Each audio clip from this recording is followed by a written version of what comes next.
eu começaria por falar um pouco do que foi o trabalho desenvolvido pelo Ministério Público, especialmente o Ministério Público Federal, que eu integrava, junto à Assembleia Nacional Constituinte. Na primeira metade da Constituinte, eu integrava a diretoria da Associação Nacional dos Procuradores da República e na segunda metade era o presidente da associação.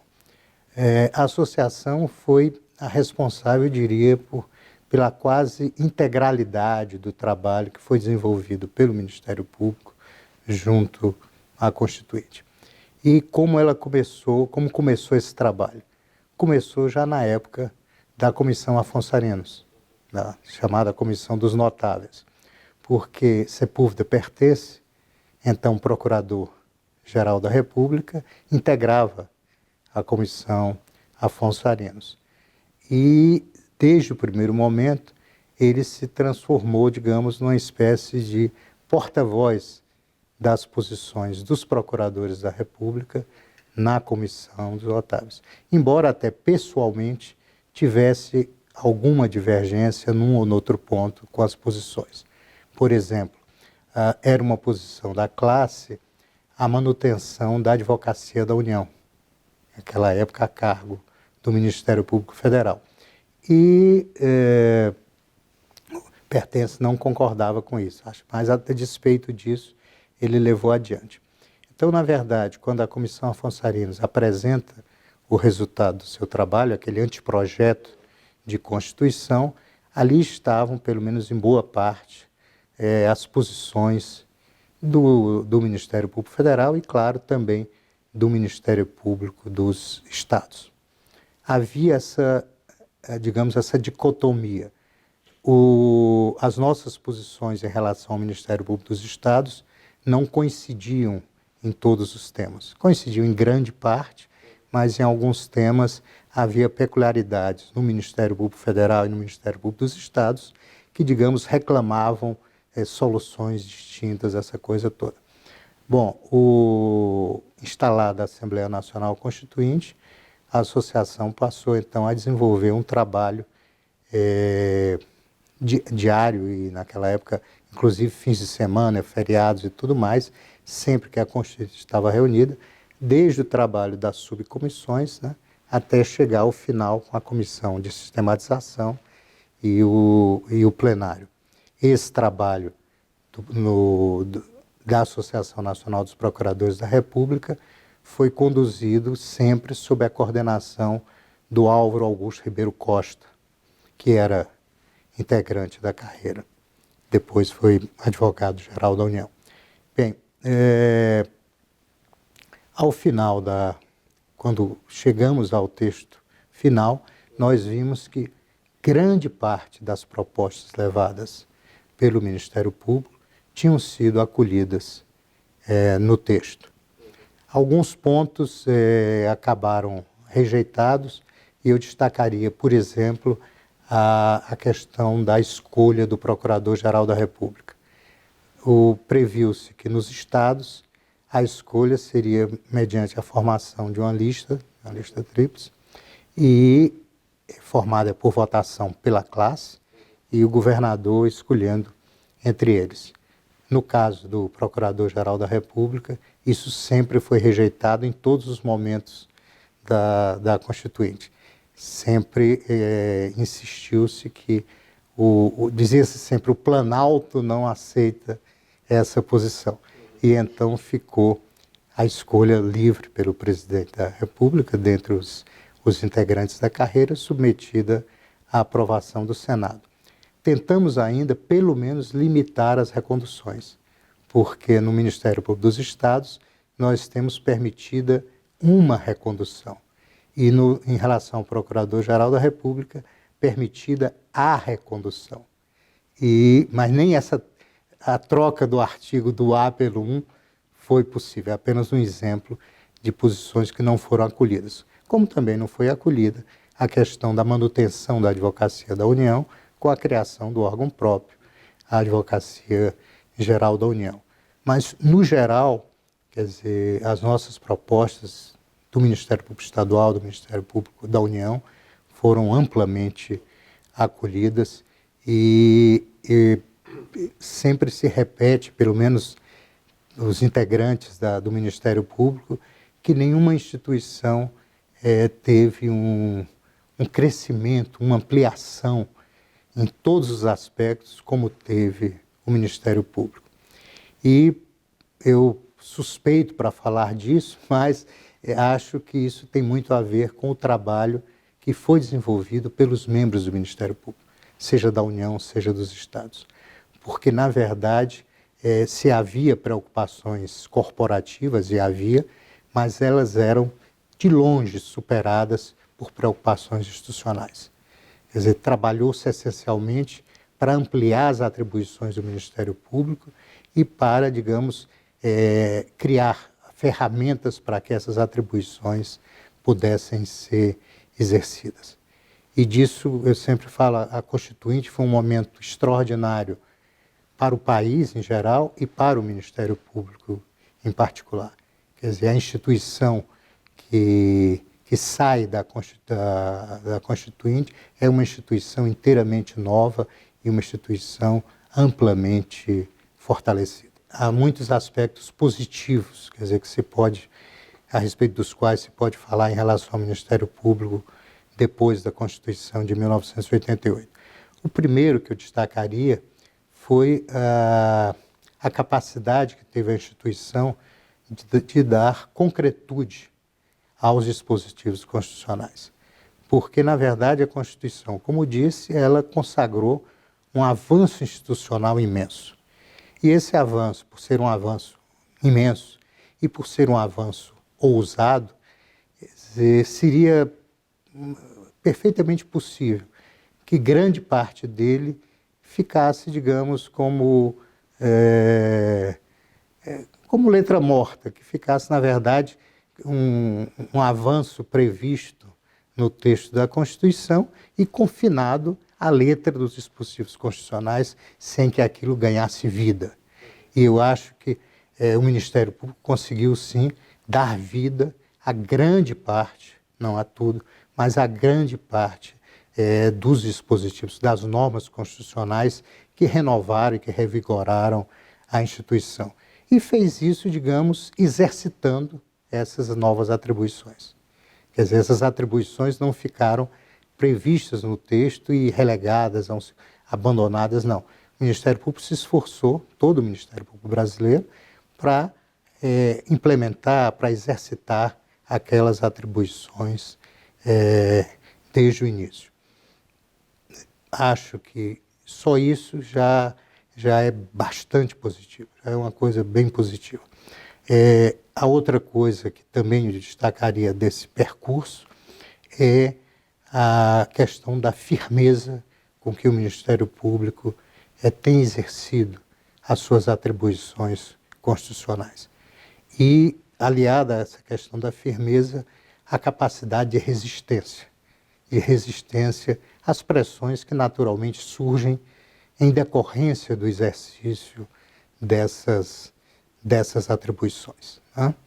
Então, quando nós olhamos esse caminhar, essa coisa, eu vejo como amplamente positivo, quer dizer, o saldo do que nós conseguimos alcançar. Claro que temos que permanentemente, como qualquer instituição republicana, a construção do Ministério Público deve ser algo permanente. E, permanentemente, nós devemos rever esses caminhos percorridos, identificando os acertos, mas, sobretudo, reconhecendo os erros em que incorremos e redefinindo também a cada momento rumos que permitam à instituição cumprir, digamos, mais adequadamente as atribuições que o Constituinte lhe reservou. Hoje eu acho que é inegável que há muitas vozes no Ministério Público que não conseguem disfarçar um certo desprezo pela atividade política. O que é compreensível pelo o amplo e múltiplo envolvimento de políticos em atividades criminosas, etc. Mas o que não me parece razoável é que o Ministério Público, claro, tem que atuar e tem que atuar com toda firmeza e com todo rigor em relação a esses criminosos da política, mas não pode, em nenhuma hipótese, confundir isso com a própria política. Ou seja, o que não me parece absolutamente aceitável é que o Ministério Público incorra em qualquer postura de negação da política, né? E isso por uma razão muito simples, porque ao Ministério Público, pela Constituição, incumbe a defesa do regime democrático, né? E, portanto, quer dizer, se negar a política, entender como dispensável a atividade política ou entender como algo a ser evitado a atividade política, leva, em última análise, a um caminho sem volta, a meu ver, para a negação da própria democracia, né? E você comprometer, eu lembro aqui de um escritor angolano, José Eduardo Agualusa, que ele diz que você, na verdade, você enfraquecer a democracia ou pôr em risco a democracia para combater a corrupção, significaria a mesma coisa de você amputar a cabeça para acalmar uma enxaqueca, né? Na verdade, não é minimamente. Então, eu acho que o Ministério Público, quando despreza, digamos, quando nega a política, ele está faltando ao dever que a Constituição lhe impôs de defesa do regime democrático. E da mesma forma, quer dizer, ao membro do Ministério Público, evidentemente, ele não pode incorrer no, para mim, gigantesco equívoco de passar a ter uma atuação política. A atuação do Ministério Público nunca pode ser política. E no momento que vivemos, com lava-jatos e outras operações, é claro que essa atuação do Ministério Público acaba tendo grandes reflexos na atividade política, acaba comprometendo, digamos, até a própria credibilidade da política para a população como um todo. Acho, entretanto, que o Ministério Público deve sempre se esforçar para minimizar essa repercussão política. Não será fácil, muitas vezes não será possível minimizar.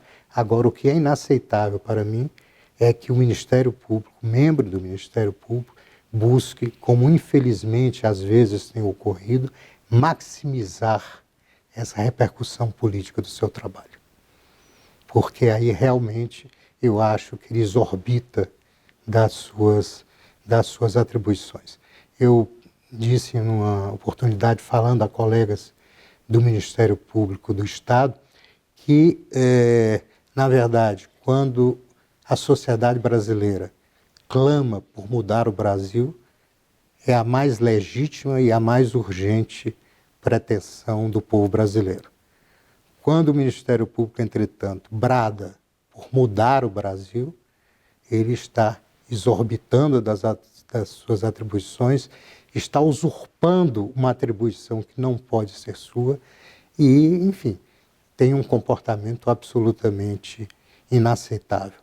Porque eu repetia sempre aos colegas, o procurador da República, o membro do Ministério Público de modo geral, ele não é justiceiro e ele muito menos é salvador da pátria. Mas, o Ministério Público, repito, até por ser defensor do regime democrático, ele não pode servir de instrumento e muito menos ser protagonista do enfraquecimento das demais instituições republicanas.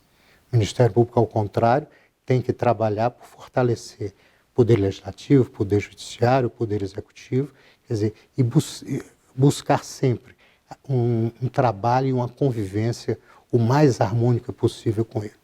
Nunca se pode confundir, digamos, o parlamentar que se desvia da sua conduta, que pratica crimes, com o parlamento, com o Poder Legislativo, com a atividade política.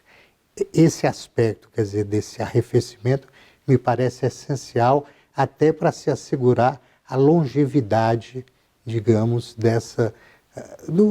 do tratamento constitucional recebido pelo Ministério Público. A busca disso, como também algo que há um grande esforço nesse sentido, infelizmente alguns colegas saem dessa postura, mas que é a questão da sobriedade. Eu sempre falo que sobriedade, sobriedade, mais sobriedade.